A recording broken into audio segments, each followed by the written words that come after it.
Hey, YouTube! So, a really big thing is coming up this month. Prop 8 is going to be before the Supreme Court coming up on March 26th when we will begin oral arguments. Mm-hmm. And I'm super nervous. Yeah, very nervous. But in the news, pretty much every day for an entire month from February to March has been about the Amicus Briefs that have been submitted to the court. What is an Amicus Brief? An Amicus Brief is sort of like a giant legal document detailing somebody's opinion about a particular thing, hoping to influence the court. You're making it too confusing. So it's a friend's brief to the court, right? Yes, it's What's literally, the definition of amicus curiae mean friends of the court, and it's where somebody can just state their opinion on why they feel the court should rule a certain way.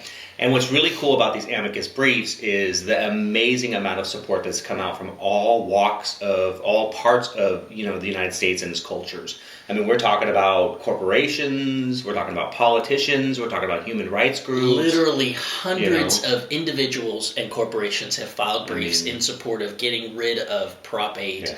Doma as well, but we're focusing on Prop 8 today. Yeah. And I think what's really super amazing is the amount of businesses, over 100 corporations in America came out and filed amicus briefs on support of Prop 8, basically saying that Prop 8 is an illegal law and gay marriage should recontinue in the state, which I think is pretty amazing. I mean, we're talking about huge corporations. We're not even talking about like small ones. We're talking about Intel, Google, Clorox, Starbucks, Abercrombie and Fitch, Levi, investment banks like Morgan Stanley. Yeah. eBay, Nike, cable companies. I mean, everybody right on down to your dentist office on your corner. Yeah, and I mean, of course, human rights groups and most lawyers groups have come out and said that Prop 8 is unconstitutional. It should be overturned and gay marriage should continue here in California. Psychological associations, medical associations, legal licensing associations like the Bar Association. I mean, there isn't anybody with a credible, voice in the United States. We tried to find, other than the churches, NOM, and a few, and actually there's quite a few churches that came out and basically said that Prop 8 should be overturned. Yeah. So a huge group of churches. So that needs to be mentioned. More churches have said Prop 8 should be overturned that actually support Prop 8, which is kind of pretty amazing when you think about it. I just spent a good amount of time looking to find who submitted briefs in support of retaining Prop 8, and they're either not advertising it or are definitely keeping it on the down low because it was nearly impossible to find. Okay, so on to the next point, because one thing I thought was really interesting about the amicus briefs that were basically calling for Prop 8 to be overturned was 100 conservative politicians that got together and they signed basically saying that they thought Prop 8 was illegal and should be overturned. And I want you to take a really quick look at one of my favorite. Talk about your stand on same-sex marriage. Yeah, I am not in favor of same-sex marriage. I am in favor of civil unions. So you voted for Prop 8? Yes. Yes, I voted against same-sex marriage. Okay, so Meg Whitman here in California was implemental in getting Prop 8 passed. Implemental? Is that even a word? So what's the word? How about instrumental? Instrumental in getting Prop 8 passed here in California. She was actually running for the governor of California, and she is a complete hypocrite because she is one of those people who's in a position of power here in California. She runs a huge corporation, and she has a lot of influence when it comes to the business world. And she decided that she wanted to run as a conservative for the governor of California. She used all of her influence to basically make sure that Prop 8 passed here in California. And I remember seeing her on the news and commercials and all kinds of stuff. And a lot of these conservative politicians that are now saying that Prop 8 should be overturned, and I think because they don't want to go down in history as bigots. So I don't think that they necessarily are coming out and saying that Prop 8 should be overturned from the goodness of their heart, or they've had some growth, which the news keeps calling it. They've grown on this issue. They're nothing but bigots and hypocrites. But even if they come from that point of view, though, isn't it still good to just take that and run with it? I don't care. I mean, I personally don't think the conservative judges on the Supreme Court are going to be influenced by a bunch of turncoat Republicans that have all of a sudden found equality in their hearts, because I think they can see through it. It's a bunch of bullshit. I think a lot of conservative Republicans don't have a problem with gay marriage. I think that they say what they have to say to get elected, which just shows how pathetic they are as human beings. I mean, if you're willing to basically attack a minority group in order for you to move forward in your political career, you're nothing but a bigot and a hypocrite. Okay.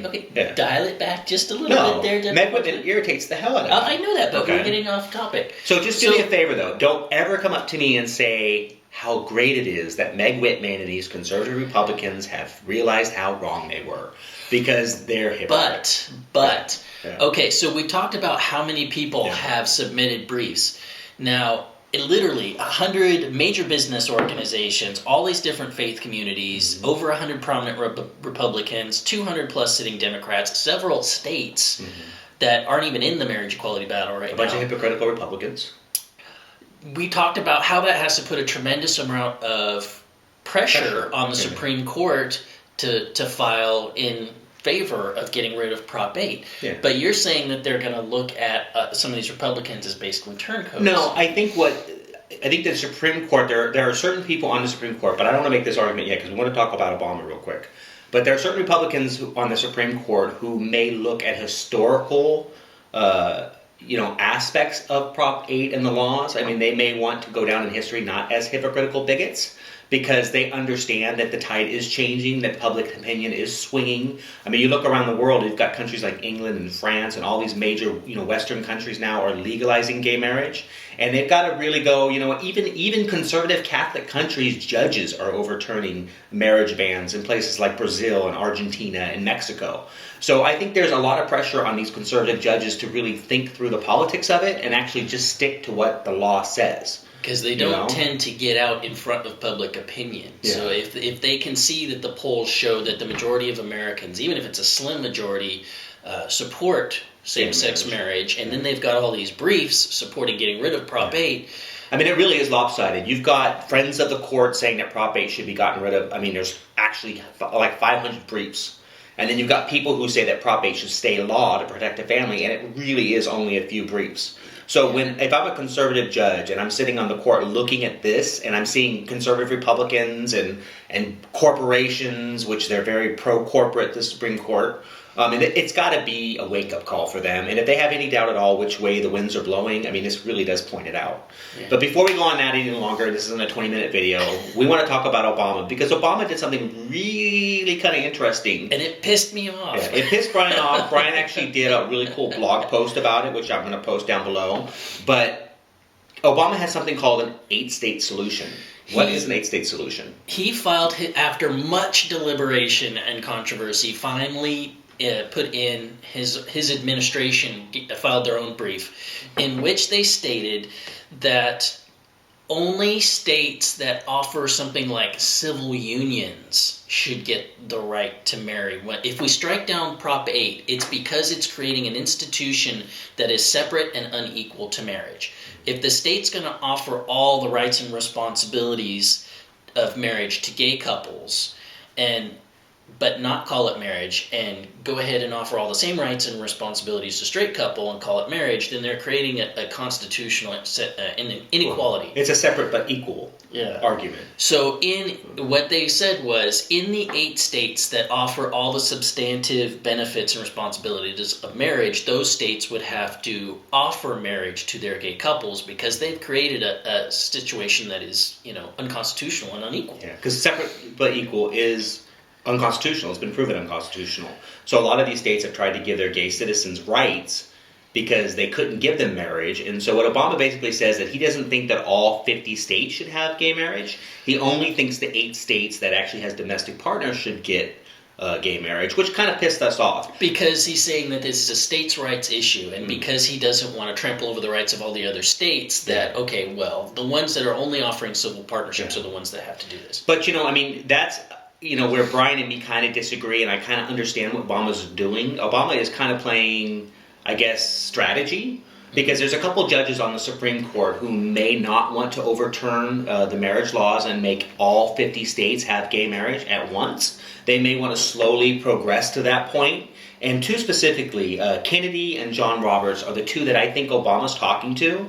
And Kennedy actually threw out sodomy laws in the country because he didn't base it off of the fact that sodomy laws were illegal. He basically said that these states are allowing heterosexuals to engage in sodomy, but not homosexuals to engage in sodomy. And if you're going to have a law where you're treating individuals separate but equal, or differently, that law is unconstitutional. And that's how the sodomy laws got thrown out in the United States.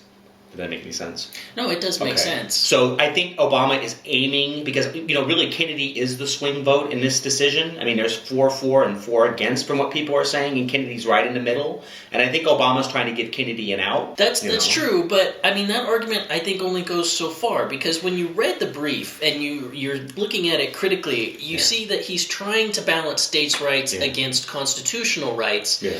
But you start to go, okay, well, haven't we again created a group of people that have and a group of people that have not? Yeah. Because we'll have the 8 states now that have to upgrade their civil partnerships to marriage, added into the states that have gotten marriage equality already, either by court or by ballot box. That's going to come out to roughly what? More than a third, maybe half of the states of the United States. Then the other half that doesn't have, they've got jack. Some of them even have bans in place. So like California now, where we have 18,000 couples that can marry, and then everybody else who can't because the window closed, have not. This is the basis for why we are suing over Prop 8. Mm-hmm. Now we're going to go halfway again, and we're going to give California and those other 8 or 9 states create another have not. Yeah, but I don't think that the court can do that. And the reason why, Obama, when he came out for his Doma amicus brief, he basically said that gay people should be considered heightened scrutiny. Now, what heightened scrutiny means is, in legal terms, there's lots of different levels that people would have to jump over to prove something. And for LGBT people, for a long time, we've not been given heightened scrutiny. We've been treated like second-class citizens. Heightened scrutiny protects people with some type of, like, race, gender, religion. I mean, it protects things that, that we as Americans have a right to.